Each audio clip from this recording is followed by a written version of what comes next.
پیش خدمت ہے طلسم زادی۔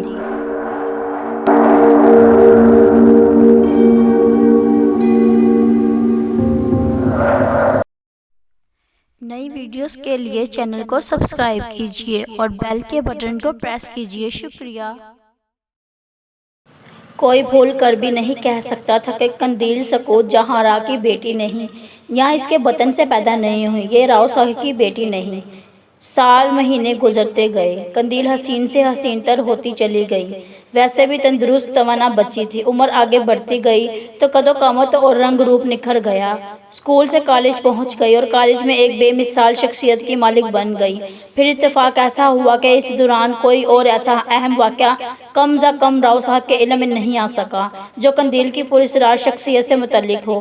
چنانچہ ایک طرح سے اس کی پراسراریت راؤ صاحب کے ذہن سے نکل ہی گئی۔ قندیل بہت ہی خوش مزاج اور خوبصورت قسم کی لڑکی تھی، ہنسنے ہنسانے والی۔ بہت سی لڑکیاں اس کی دوست بن گئی تھیں اور زندگی نہایت پرسکون گزر رہی تھی۔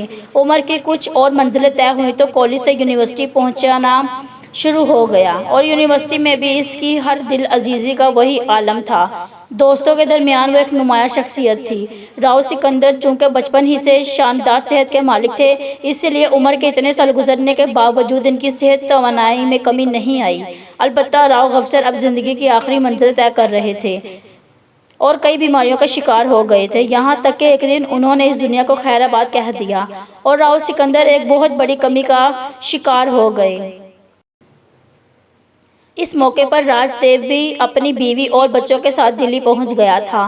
دوستوں کے دلوں میں محبتوں کی کمی نہیں آئی تھی، لیکن تنہائی اور دوری کی وجہ سے وہ ایک دوسرے کو بہت زیادہ یاد کرتے تھے۔ بس مصروفیات نے انداز بدل دیے تھے۔ اس غمناک موقع پر بھی راج دیو کی آمد راؤ سکندر کے لیے بہت خوشگوار تھی۔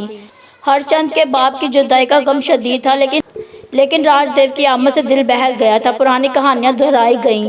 راج دیو نے قندیل کو دیکھا تو آنکھیں پھاڑ کر رہ گیا اور اس نے تنہائی میں راؤ سکندر سے کہا، راؤ ایک بات پر تم نے غور نہیں کیا؟ کیا یار غور؟ تو کبھی مجھے اس کا تذکرہ نہیں کیا۔ کیا مطلب؟ کون سی بات؟ قندیل کا چہرہ تمہیں کسی اور کی یاد نہیں دلاتا؟ نہیں، میں نے تو کبھی غور نہیں کیا، مگر میں نے غور کیا ہے۔ سرد خانہ یعنی میرے عجائب گھر میں وہ لاش اب بھی اسی طرح محفوظ ہے جس کے ساتھ قندیل ہمیں ملی تھی، اور اگر تم کو یاد ہو تو اس کا چہرہ دیکھا تھا تم نے؟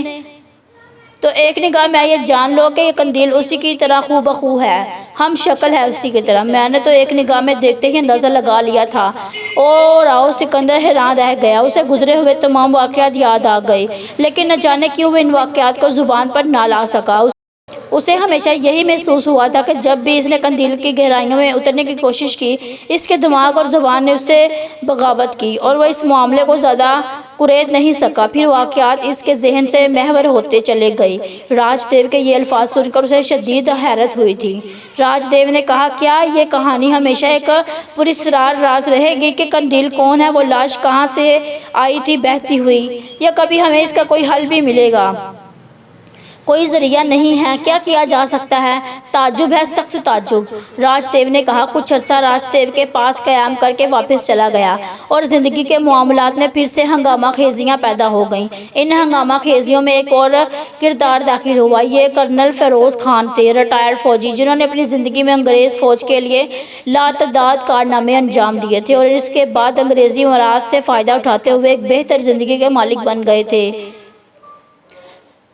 ان کے پاس کافی سامان تھا، لیکن ان میں نمایاں شخصیت غزل فیروز کی تھی، جو کرنل فیروز کا منجلا بیٹا تھا، ایک مثالی نوجوان جو اپنی بھرپور صحت اور تندرستی کے لحاظ سے اپنے ساتھیوں میں ممتاز تھا۔ ایک خوبرو نوجوان، بے حد نڈر، بے باک، چمکدار سیاہ آنکھوں والا۔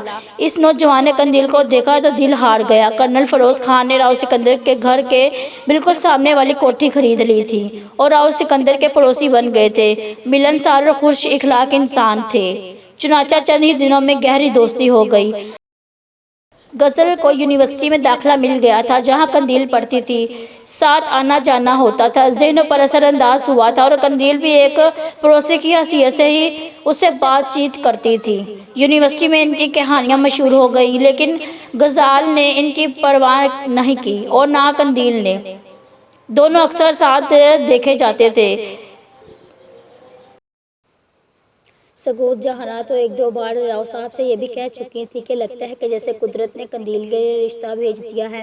راؤ سکندر نے مسکرا کر جواب دیا، کیا سکوت قندیل کو خود سے جدا کرنا پسند کرے گی؟ اور اس بات پر سکوت غمگین ہو گئی۔ اس نے ایک ٹھنڈی سانس بھر کر کہا، یہ فریضہ تو انجام دینا ہی پڑتا ہے، لیکن قدرت نے ہمیں بہت بڑی نعمت سے محروم کر دیا ہے۔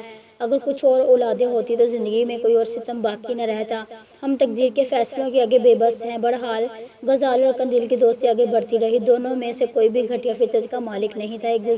ایک دوسرے کی قربت، ایک دوسرے کی زبان حال سے کچھ بھی نہیں کہہ سکتے تھے، چنانچہ انہوں نے زبان کو تکلف ہی نہیں دیا۔ قندیل تو اپنی خوبصورت اور اعلیٰ ظرف کی مالک تھی، غزال اور قندیل کو جیسے اپنی ملکیت سمجھنے لگا تھا۔ قندیل بلا شبہ سرکش تھی اور اپنی ذلت پر کوئی بوجھ برداشت نہیں کرتی تھی، لیکن غزال کی قربت اسے بھی پسند تھی اور اس سلسلے میں انہوں نے کوئی پابندی قبول نہیں کی تھی۔ ہر جگہ بے دھڑک آتے جاتے تھے۔ ایک چھوٹا سا واقعہ بھی پیش آیا۔ اسی دوران یونیورسٹی کے کچھ لڑکے اور لڑکیاں پکنک کے پروگرام سے حاکم شاہ کے کوٹلے گئے اور وہاں بکھر گئے۔ بارش کا موسم تھا، اطراف بھیگے ہوئے تھے۔ وقفے وقفے سے بارش کئی دن سے جاری تھی۔ جگہ ابھری ہوئی تھی۔ غزال خوبصورت سے خطے میں نعیم اور دراز قریب بیٹھی ہوئی قندیل سے گفتگو کر رہا تھا کہ وقتاً قندیل تڑپ کر ایک جھاڑی کی طرف متوجہ ہوئی۔ اس نے فوراً جھاڑی میں ہاتھ ڈال کر کوئی شے پکڑ لی، لیکن جب اس نے وہ شے باہر گھسیٹی تو غزال نے کئی فٹ لمبی چھلانگ لگائی۔ ایک کالا سیاہ ناگ قندیل کے ہاتھ میں تھا اور قندیل نے اس کا پھن پکڑا ہوا تھا۔ پھر اس نے انتہائی وحشیانہ انداز میں ناگ کو پھن سے پکڑ کر زمین پر مارنا شروع کر دیا اور اسی بے دردی اور دیوانگی کے عالم میں وہ سانپ کو مار رہی تھی کہ تصور بھی نہیں کیا جا سکتا تھا۔ سانپ نے اپنا لچکدار بدن قندیل کی کلائی سے لپیٹنے کی کوشش کی، لیکن 2-3 بار ہی زمین پر بدن ٹکرانے سے اس کی ہڈیوں کا چوڑما نکل گیا۔ وہ ایک ہی بے زور ضرب سے مر گیا۔ قندیل نے اسی پر اتفاقاً کیا، بلکہ اس نے سانپ کے بدن کو اپنے ہاتھ میں لپیٹ کر زور سے جھٹکا دیا اور سانپ کے 2 ٹکڑے کر دیے۔ پھر اس نے باقی ٹکڑے کو بھی اپنے ہاتھوں میں پکڑ کر اس طرح زور دیا کہ اس کا باقی بھی سارا جسم توڑ پھوڑ کر اچھال دیا۔ سانپ کا لمبا جسم اب ریزہ ریزہ ہو چکا تھا۔ غزال جو سانپ کو دیکھ کر انتہائی خوفزدہ ہو گیا تھا، وحشت بھری نظروں سے قندیل کو دیکھنے لگا اور نہ جانے کیوں اس کے دل میں ایک لمحے کے لیے خوف سا احساس ابھرا۔ قندیل کا چہرہ اس وقت انتہائی وحشتناک ہو رہا تھا اور لگا ہی نہیں رہا تھا کہ یہ وہی ہنستی مسکراتی لڑکی ہے جو خوبصورت، حسین اور دلکش نوجوان لڑکی ہے۔ سانپ کے لیے اس کے دل میں شدید انتقام پیدا ہو گیا تھا، لیکن اس نے جو کچھ کیا تھا اس کا تصور کسی نڈر مردے سے بھی نہیں کیا جا سکتا تھا۔ قندیل ادھر ادھر دیکھنے لگی، غالباً وہ اپنا ہاتھ دھونا چاہتی تھی۔ پھر اس نے غزال سے کہا، آؤ میں ہاتھ دھوؤں گی، میرے ساتھ آؤ۔ مگر قندیل، یہ اگر تم نے کہاں سے سیکھا ہے؟ میرا مطلب ہے کہ یہ ہنر تم نے کہاں سے سیکھا ہے؟ خدا کی پناہ، یوں محسوس ہوتا تھا جیسے آؤ غزال، بیکار باتیں نہیں کرتے، ہاتھ دھونا ہے مجھے، قندیل نے سرد لہجے میں کہا اور غزال اس کے پیچھے چل پڑا۔ اس نے کئی بار پلٹ کر خوفزدہ نگاہوں سے مردہ سانپ کو دیکھا تھا۔ پھر جب قندیل ہاتھ وغیرہ دھو کر فارغ ہو گئی تو غزال کہنے لگا، یوں لگتا تھا جیسے تمہیں اس سانپ سے بے پناہ نفرت ہو گئی۔ آخر کیوں؟ فضول باتوں سے پرہیز کرو، وہ تمہاری طرف حملہ آور ہو رہا تھا، تم نے دیکھا اسے، ورنہ میں اسے کیوں مارتی؟ اب اس واقعہ کا ڈھول کسی کے سامنے مت پیٹنا، میں تمہیں ہدایت کرتی ہوں۔ تم بالکل خاموش رہنا، میں نہیں چاہتی کہ کسی کو اس کے بارے میں کچھ بھی معلوم ہو۔ مگر کیوں غزال؟ قندیل نے غزال کو دیکھا کہ ایک بار پھر غزال کے بدن میں جھڑجھڑی سی پیدا ہو گئی۔ اسے یوں محسوس ہوا کہ جیسے کوئی قوت اسے احساس دلا رہی ہے کہ زبان بند رکھنا اس کے حق میں ہے، اور واقعی غزال کسی سے الفاظ نہ کہہ سکا، لیکن قندیل کی محبت اس کے دل میں اور کچھ گہری ہو گئی تھی۔ کرنل فیروز خان اور راؤ سکندر دونوں ہی ان دونوں کی قربت اور دوستی کو محسوس کر لے تھے۔ چنانچہ ایک دن کرنل فیروز خان نے اپنی روایتی بے باکی سے کام لیتے ہوئے کہا، بھائی راؤ، کچھ گڑبڑ لگ رہی ہے، یوں لگتا ہے جیسے ہماری اور تمہاری یہ دوستی کچھ رشتہ داریوں میں بدلنے والی ہے، کیا خیال ہے؟ تعاون کرو گے یا ظالم آسمان بن جاؤ گے؟ میں کچھ سمجھا نہیں کرنل صاحب، ہمارے بچے، ہمارا اشارہ غزال اور تمہاری بیٹی قندیل کی طرف ہے۔ میں چاہتا ہوں کہ قندیل ہمارے گھر میں روشن ہو جائے، تمہارا گھر تاریک کرنے کا خواہش مند ہوں۔ تم نے مائنڈ تو نہیں کیا، لیکن بس دل میں یہ خواہش ہے کہ یہ رشتے اسی شکل میں ڈھل جائیں تو ہم سب کی خوش بختی ہوگی۔ اور پھر اتنا ہی وقت گزرا، بالآخر ایک دن تمہیں یہ کام کرنا ہے، بجائے اس کے کہ تم کسی اور کے بارے میں سوچو۔ ہمیں یہ اعزاز کیوں نہیں بخشتے؟ میں جانتا ہوں کرنل صاحب یہ کچھ تو کرنا ہی ہے، لیکن ابھی اس کی جلدی ہی کیا ہے؟ بالکل نہیں بھائی، یہ بس یہ چاہتے ہیں کہ تم اس سلسلے میں یہ فیصلہ ہمارے حق میں کر دو، کرنل نے کہا، اور راؤ سکندر کو ہوش آ گیا۔ معاملہ اس کی بیٹی کا نہیں تھا، قندیل کا تھا، اور قندیل کیا اس کے بارے میں یہ فیصلہ کرنے کا حق اس سے ہے؟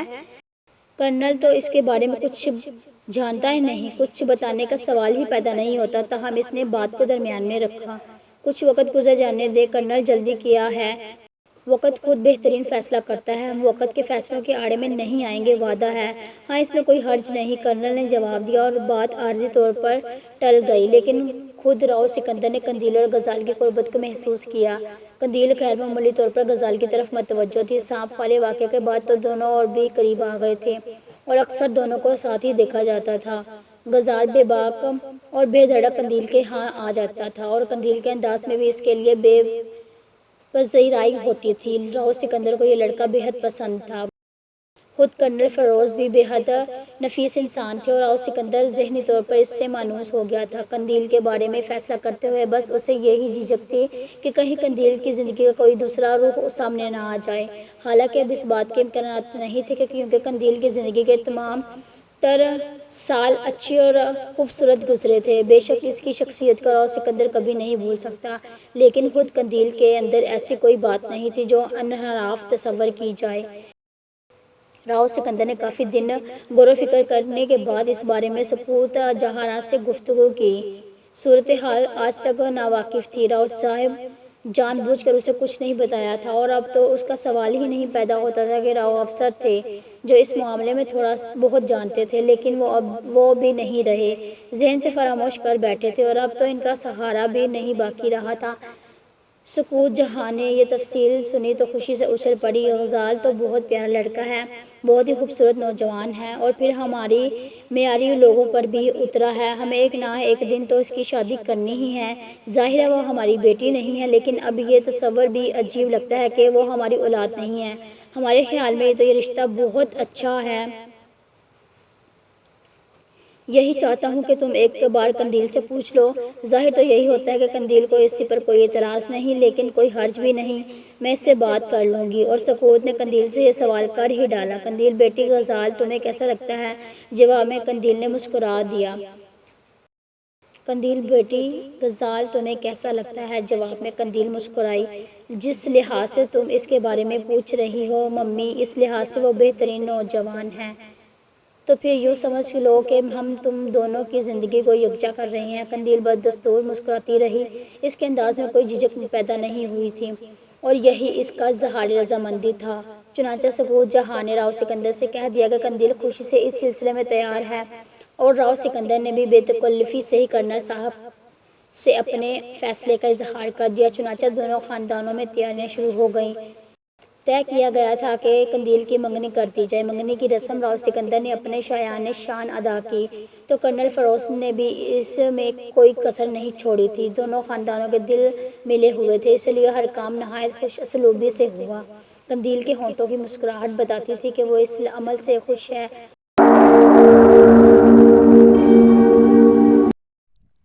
I hope you like this video. Please like, share and subscribe to my channel, and don't forget the press bell icon.